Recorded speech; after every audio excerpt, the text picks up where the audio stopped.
Hey, this is Pradeep with Sensatura, and today I'm sharing my follow-up thoughts on the newest men's release from Hermes, a flanker to their signature Pillar EDT.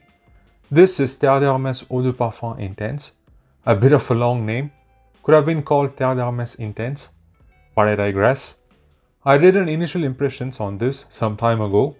Since then, it has started selling at a few outlets like Harrods, even some discounters. It's not there on the official website yet, because the launch is only in March, I'm told. In any case, let's quickly look at the presentation.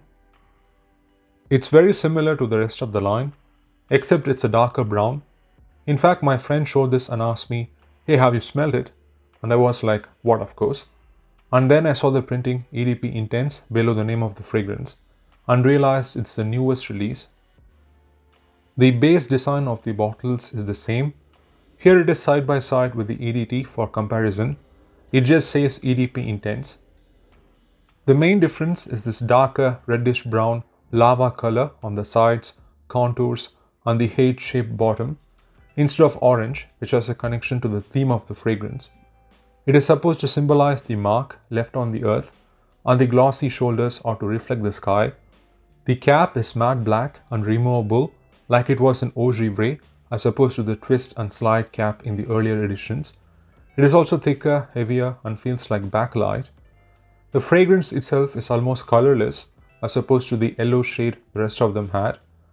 The pricing is €104 for a 50 ml bottle like this, and €142 for 100 ml, similar to Eau Intense Vetiver and Eau Givrée. Now, I have had this exchange with some friends, even last December, on the topic of whether Hermes would revisit the Terre d'Hermes line. For a quick background, the original EDT came out in 2006 and has since become a modern classic, composed by their then-in-house perfumer, Jean-Claude Helena. He also made a concentrated Parfum version and the cleaner Eau Très Fraîche. I'm a huge fan of all three. Then there is their current in-house perfumer, Christine Nagel, who made Eau Intense Vetiver and Eau Givrée.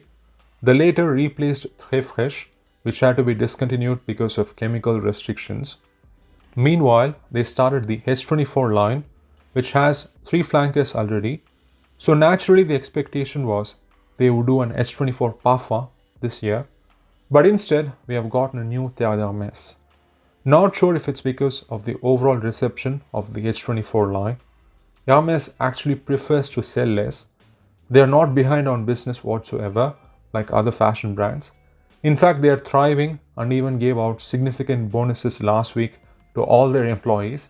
So I presumed they really had something new to bring to the table with this release. So what is it about? According to the brand, Terre d'Hermes Eau de Parfum Intense takes from the distinctive, fresh, earthy profile of the original and adds smoky woods and mineralic freshness of lava stone. They actually list lava stone as a note, which is unorthodox, especially for Hermes. I guess they are leaning into it lately to give an idea of the setting the smell is supposed to evoke. They even had a Pierre Granita note in the last H24 release. Obviously, it's a fantasy accord. As long as it smells fine, it does not really matter. So the scent starts off with this short-lived freshness. There's a mix of citruses, grapefruit, and bergamot, which right away brought a sense of familiarity. With that, I think this harkens back to the scent profile of the original Terre d'Hermes and tries to do a different take on that theme. Unlike Eau Givrée, which could have been positioned as its own fragrance, this is a genuine flanker that way. So there is this initial blast of tart, bitter freshness, some peppery, spicy facets in there as well. The backbone of the original, fresh citruses drying down to this earthy, woody, vetiver, cedar combination, is definitely present here. It is what made for such a timeless men's fragrance scent profile. This, on the other hand, makes itself known as doing something different with a few completely new elements. They are dry, dark, and smoky with a lot of underlying warmth, which was surprising. Some people even commented on my last video that it was a bit wild coming from this line. When I initially smelled this blind, no information was available, and I thought this could be birch or some cocoa with some licorice, which are key elements in many smoky fragrances. Then news came out that it's coffee and licorice, which made sense. Both have been used to accentuate the facets of woody notes, especially vetiver. The coffee brings in this sort of roasted, nutty, aromatic facets, whereas the licorice brings in this inky, aniseic, molasses-like accents, which complements the vetiver and cedar really well. Together they create this sense of heat, sort of this thermal steam-like effect, working in tandem with the earthy mineralic elements. That's what differentiates this from the rest of the creations in this collection.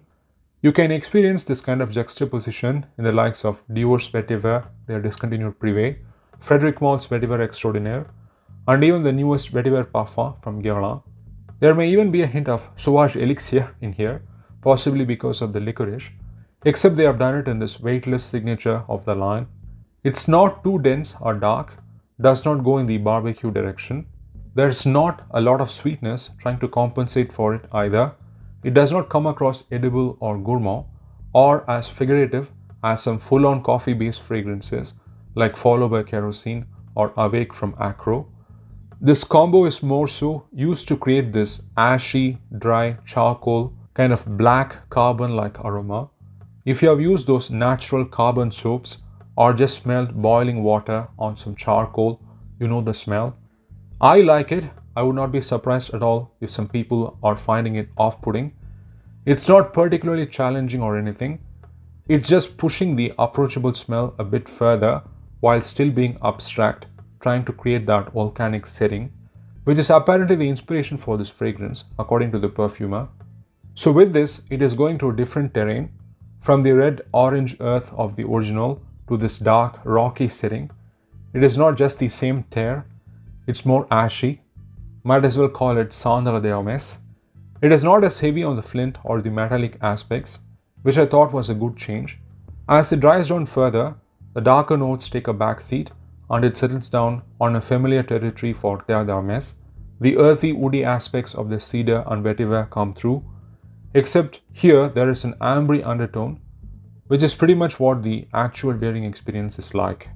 If I have to compare the way the woody aspects work with the mineralic orange signature, the closest is possibly the Parfum version.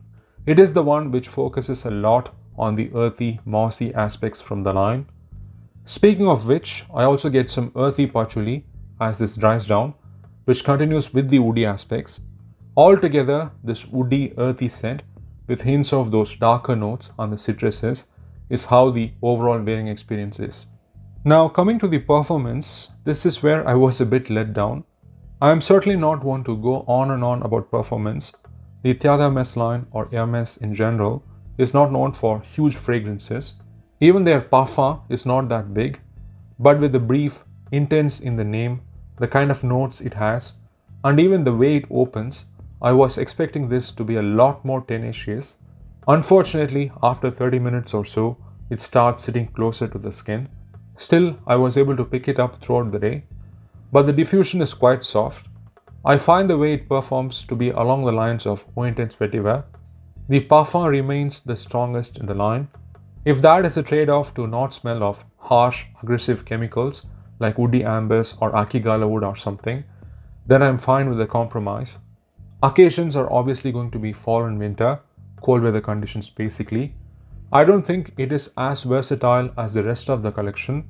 At least I don't see myself wearing a busy, dark roasted coffee, licorice fragrance every day, as opposed to the EDT, which I wore every day straight for 8 months at business school. It is totally fine by me, not everything needs to be versatile. I also think this is more playful and contemporary, and hence more casual. This also helps avoid redundancy, so it has its own place in the collection. My favorite of the line is still the Parfum version. The EDT will be next, though I don't reach for it as much nowadays. Third would be Eau Très Fraîche probably. After that, it's difficult for me to pick a favorite, cause the collection is solid with 6 fragrances right now. In fact, with the Dior line being picked apart and revamped, this might as well be my favorite men's fragrance line right now. In any case, I hope to do a collection overview plus comparison in the coming weeks. Overall, for me, it's a like. So far, amongst the designer signature releases this year, I prefer the new Cartier Declaration over this. This idea of the original earthy, woody Terre d'Hermès scent profile getting a darker, enigmatic, noir outlook, if you will, is rather nice. I can see this being divisive, even amongst the fans of the line and the wider public. We will find out soon enough. But kudos to Hermes for sticking to their own path. Also, now that the doors are reopened, it will be interesting to see if they will do more Terre d'Hermes flankers or go back to H24 or both. We shall see. Either way, that's been my follow-up thoughts on the new Terre d'Hermes EDP Intense. Thanks for watching, take care and ciao.